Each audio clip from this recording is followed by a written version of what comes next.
Hello guys, तो क्या हाल है। तो जैसा कि मैंने लास्ट एपिसोड के अंदर देखा था, नितिन गिल्ड बिल्डिंग को अब गिल्ड लीडर प्रिया के पास में छोड़कर अब होल मास्टर जगदीश और एल्डर गिरिक के साथ में अब कॉम्बैट मास्टर होल के अंदर आ चुका था। और वहां पर आने के बाद में वह एक फॉर्मेशन के अंदर चले जाते हैं जहां पर बिल्कुल शांति थी और आध्यात्मिक ऊर्जा बहुत ही ज्यादा थी, जहां पर वह होल मास्टर जगदीश की आत्मा को अपने नियंत्रण के अंदर कर उसको पोषित करना चाहता था। और वहीं पर ही हमारा एपिसोड खत्म हो गया था।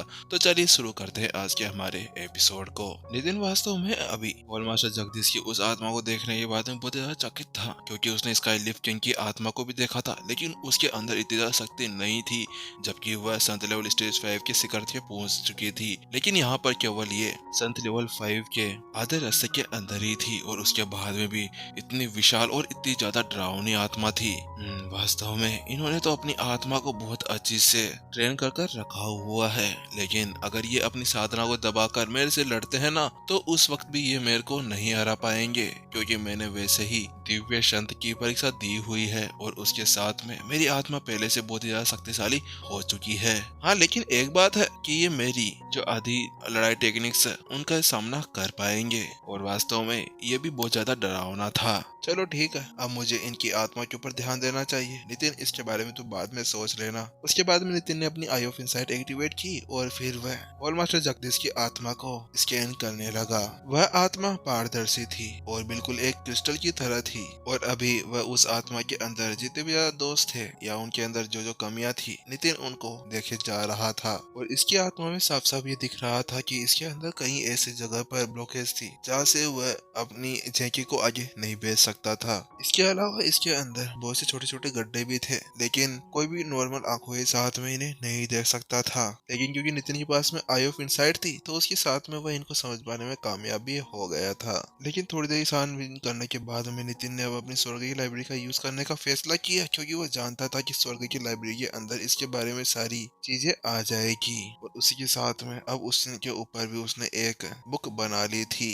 और जैसा कि नितिन ने सोचा था, वास्तव में वैसा ही हुआ। जब नितिन ने उस पूरी बुक को पढ़ लिया था, तो उसके बाद में उसे यही निष्कर्ष मिला था कि उसे उन सभी दरारों को भरना होगा ताकि ये इसकी शक्ति को बढ़ा सके। अगर एक बार नितिन इन सभी गड्ढों को भर देता है, तो उसके बाद में इसकी आत्मा पहले से भी ज्यादा शक्तिशाली हो जाएगी, क्योंकि इसके बाद में जब वह आंतरिक राक्षसी के पास में जाएगा वो परीक्षा देने के लिए, तो वहां पर वह उसको अपने काबू के अंदर नहीं कर पाएंगे। उसके बाद में नितिन ने एक एक कर उन सभी दरारों को भरना शुरू कर दिया था, लेकिन जैसे जैसे वो उनको बढ़ता जा रहा था, वैसे वैसे अब उसके सामने एक बड़ी सी दरार आ जाती है। नितिन अभी उस दरार को देखने के बाद में चौंक गया था। अरे यार, ये इतनी बड़ी दरार कहाँ से आ गई। अब इसको भरने के लिए तो मेरी हालत खराब हो जाएगी। अब नितिन दिमाग लगा तो इसको कैसे भरेगा। अभी वह दरार उस आत्मा के चारों तरफ फैली हुई थी। देखने से ऐसा लग रहा था कि वह दरार ना होकर एक खाई हो। मुझे लगता है कि जगदीश कभी किसी से लड़ा होगा और उसी वजह से इसकी आत्मा इस तरह से इतनी खतरनाक तरीके से घायल हो गई होगी, तभी तो इसके अंदर इतनी बड़ी दरार आई है। लेकिन इस जगदीश को थोड़ा बहुत ध्यान तो रखना चाहिए कि अगर ये लड़ाई के अंदर जा रहा है तो इसकी आत्मा को कोई चोट ना लगे। लेकिन फिर भी बिल्कुल नासमझ इंसान है ये, इसको इतनी बड़ी चोट लग गई है और फिर भी अपनी आत्मा को अब तक किसी से भी सही नहीं करवा रहा था। लेकिन अब उस दरार को देखने के बाद में नितिन ने अपना सिर खुजाने लग गया, क्योंकि उसको उसके बारे में नहीं पता था। क्योंकि उसने जितनी भी स्पिरिट अवेकनर्स की किताबें पढ़ी थी, उसके अंदर इतनी बड़ी दरार को भरने के लिए नहीं लिखा हुआ था। बस वो तो छोटी छोटी दरारों को भरने के लिए ही आइडिया दिए हुए थे। नितिन, अब तो मुझे ऐसा लगता है कि अपने साथ में कुछ और यहाँ पर होने वाला है। अब हमें कोई दूसरी चीजों का यूज करना होगा, जैसे कि एक दीवार के अंदर दरार आ जाती है और उसके अंदर सीमेंट वगैरह लगाकर उसको सील करने की कोशिश करते हैं, लेकिन वहीं पर दूसरी तरफ उसकी दीवार गिर जाती है। उसी तरह से अगर तूने यहाँ पर केवल इसके अंदर एनर्जी डालकर इसको सही करने की कोशिश किया, तो उसके बाद में ये पूरी तरह से ही खराब हो जाएगी। उसी के साथ में अब नितिन का दिमाग ऐसे चलने लगा जैसे कि दिमाग ना हो, एक मशीन हो, और जल्द ही उसके दिमाग के अंदर एक लाइट जल रहती है। नितिन, मुझे समझ में आ गया कि अब तो इसे कैसे सही कर सकता है। तुझे यहाँ पर और भी आत्मा बनानी होगी, और वे भी वैसा ही होगा जैसे कि तूने अवेकनर गिल्ड को जगाया था, वैसे तुझे यहाँ पर एक छोटी सी आत्मा बनाकर इस पूरी दरार को भरना होगा। क्योंकि मैंने आज तक इतनी बड़ी दीवार को सही करने के लिए अपनी आत्मा का यूज करते हुए नहीं देखा था। हाँ तो क्या हो गया, मास्टर शेख ने मुझे ये तो कहा था ना अपने रास्ते ढूंढो, तो आज मैं अपने रास्ता ढूंढ कर इसको ठीक करके रहूंगा। और आज इसके पास में चांस भी है कि आज वो यहाँ पर कोई नया चीज कर कर देखे। लेकिन नितिन ये भी तो सोच, अगर तूने एक बार इसको पूरी तरह सफल कर लिया तो उसके बाद में वॉल मास्टर जगदीश की तरह शक्तिशाली हो जाएंगे और फिर वह उस आंतरिक राक्षसी परीक्षा को आराम से पास भी कर लेंगे। लेकिन इसके अंदर सबसे बड़ा खतरा यही तो है कि अगर इसके अंदर थोड़ी सी भी गलती हो जाती है तो उसके बाद में तो फिर क्या होगा वो तो तेरे को भी पता है। इसके साइड इफेक्ट कुछ इस प्रकार से थे, जैसे कि नितिन अभी इसके अंदर एक और आत्मा डालने वाला था, और अगर एक बार ये दरार सही भी हो जाती है तो उसके बाद में नितिन को उस आत्मा को खत्म करना होगा, क्योंकि अगर उसने ऐसा नहीं किया तो एक ही शरीर के अंदर दो आत्मा नहीं रह सकती थी और फिर वह दोनों आत्मा एक दूसरे से लड़ने लगती, और इसके साथ में फिर तो हॉल मास्टर जगदीश पूरी तरह से पागल ही हो जाते। चल छोड़ नितिन, वैसे भी अब दूसरा रास्ता तो है नहीं। ऐसा करेंगे कि एक बार उस आत्मा को ठीक करने के बाद में फिर जो अपन दूसरी आत्मा डालेंगे उसको फिर से अपन वहीं पर ही मिठा डालेंगे, जिसके साथ में ऐसा होगा कि उस आत्मा को भी कोई फर्क नहीं पड़ेगा और उसके साथ में फिर हॉल मास्टर जगदीश की भी ताकत बढ़ जाएगी, जिसके साथ में वो उस परीक्षा को आसानी से पार कर लेंगे। ऐसा सोचने के बाद में नितिन अब वैसा ही करने लगा और फिर कुछ देर प्रयास करने के बाद में उसने वही प्रोसेस किया जो उसने गिल्ड बिल्डिंग को जिंदा करने के लिए किया था, जैसे कि एक आत्मा बनाई और दूसरी आत्मा से उसको मिला दिया, और ऐसे ही करते करते उसको यहाँ पर 8 आत्माओं का यूज करना पड़ा उसको पूरी तरह से ठीक करने के लिए, और उसी के साथ में धीरे धीरे वो आत्मा पूरी तरह ठीक हो चुकी थी। उसके बाद में नितिन अपना एक हाथ आगे बढ़ा ही रहा था उसको वापस से सही करने के लिए कि वह उसके अंदर की एक आत्मा की चेतना को बाहर निकाल ले। लेकिन जैसा वह ऐसा करने वाला था, अचानक से बाहर से एक तेज आवाज आना शुरू हो जाती है। Hall master Jagdish, hall master Jagdish, अब यहाँ पर बहुत बड़ी प्रॉब्लम हो चुकी है। अभी बाहर से बहुत तेज तेज आवाजें आने लगी थी क्योंकि एक एल्डर अब अंदर आ गया था। वह तो वहाँ पर बाहर खड़े हुए एल्डर ग्रीक से भी नहीं रुक रहा था, उससे जबरदस्ती करते हुए वह जबरदस्ती ही यहाँ पर घुस आया था। लेकिन वहीं दूसरी तरफ, ओ शिट, ये क्या हो गया, मैंने उसको मना किया था, उस बेवकूफ ने उसको क्यों नहीं रोका,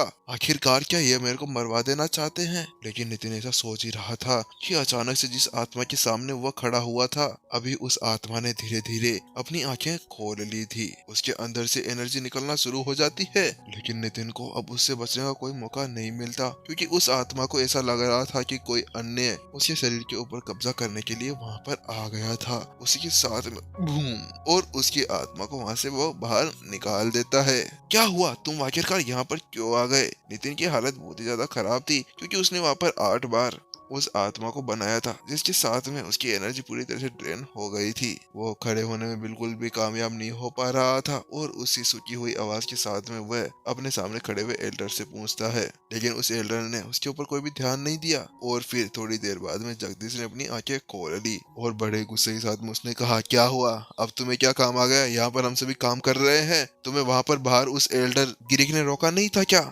आखिरकार तुम इतनी ज्यादा जल्दी जल्दी क्यों आ रहे हो। चल ठीक है, अगर तुम अभी यहाँ पे आ ही गए हो तो अब बताओ क्या काम आ गया। जगदीश को थोड़ा बहुत गुस्सा भी आ रहा था, लेकिन वो जानता था कि एक एल्डर ऐसा कुछ नहीं कर सकता था क्योंकि बाहर उसने पहले ही एक जने को लगा रखा था और अब ये यहाँ पर इतनी जबरदस्ती से आया है तो उसका कोई कारण होगा।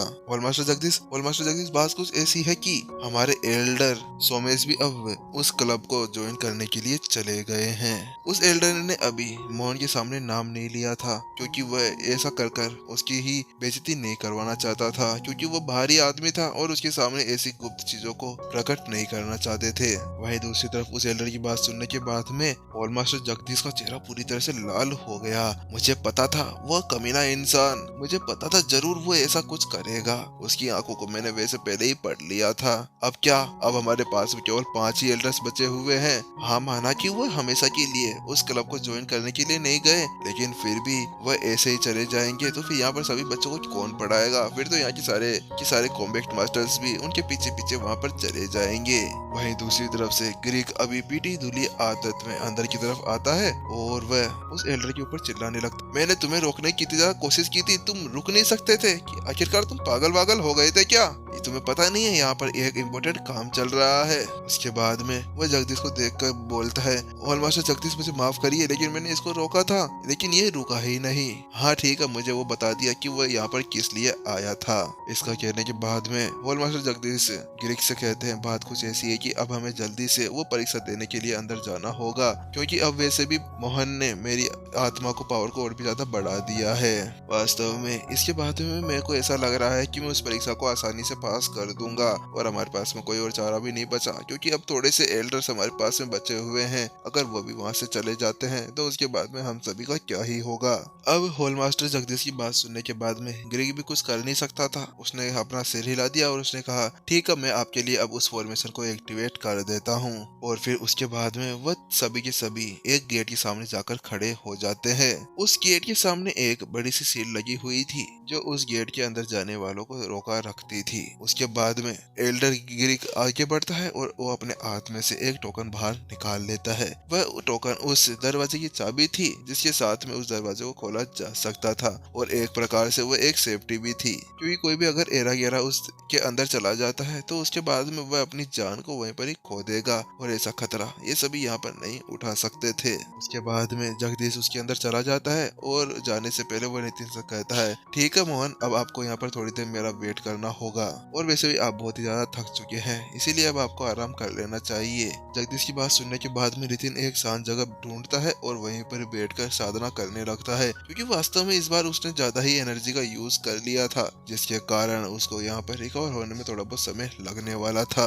वहीं दूसरी तरफ हॉल मास्टर जगदीश अब उस हॉल के अंदर एंटर कर चुके थे, और वहीं दूसरी तरफ नितिन अभी अपनी जगह पर बैठे हुए साधना कर रहा था और अपने आसपास की आध्यात्मिक ऊर्जा को अपने अंदर एब्जॉर्ब करते हुए स्पिरिट अवेकन टेक्निक का यूज करते हुए उससे साथ में अपनी आत्मा को पोषित कर रहा था। 2 घंटे बाद अब नितिन 2 घंटे बाद में अपनी साधना को पूरी कर उठ चुका था। वहीं दूसरी तरफ गिरिक बहुत ही ज्यादा परेशान था। नितिन उसके पास में चला जाता है और उससे पूछता है, क्या हुआ एल्डर गिरिक, आप इतने ज्यादा परेशान क्यों लग रहे हैं? मोहन को वहां पर आता हुआ देख एल्डर गिरिक एक घबराहट भरी आवाज के अंदर कहते हैं, एल्डर मोहन, बात कुछ ऐसी है कि हॉल मास्टर जगदीश को अंदर गए हुए 2 घंटे हो गए हैं और वो अभी तक भी वापस नहीं आए हैं। यहाँ पर कम से कम उनका रिजल्ट तो दिखाई देना चाहिए था, लेकिन वो भी यहाँ पर अभी कुछ भी नहीं दिख रहा है। मुझे तो ऐसा लगता है कि अंदर कोई ना कोई प्रॉब्लम हो गई है। क्या 2 घंटे हो गए हैं?